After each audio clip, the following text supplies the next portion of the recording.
In this video, we will be demonstrating how to wire a Munro LP 5 horsepower pump. Step 1. Review the motor data on the nameplate.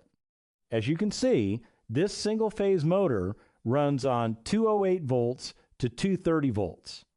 The wiring diagram is located on the right side of the nameplate.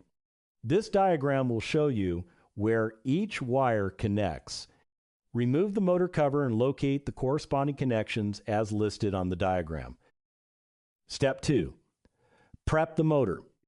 Verify that the factory-installed motor leads remain in their original positions. The red motor lead should remain connected to Terminal 1. The black motor lead should remain connected to Terminal 3. Next, install a Romex connector. This connector will hold the wire in place. Pass the wire through the Romex from the outside.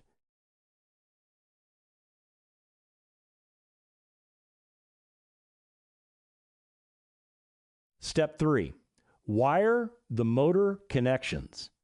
As referenced on the wiring diagram, you should have a ground wire, 2 lines, and 2 factory-installed motor leads.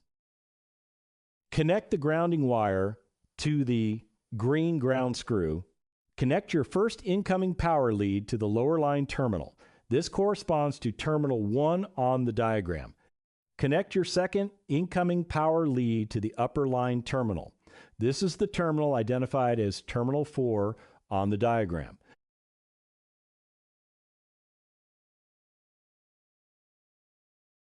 Note, the motor is factory wired for counterclockwise rotation when viewed from the shaft end. Step 4. Replace the motor cover.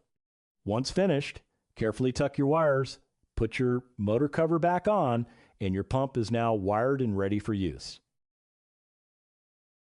If you need help walking through the wiring process, contact Munro Technical Support. Our team is here to help.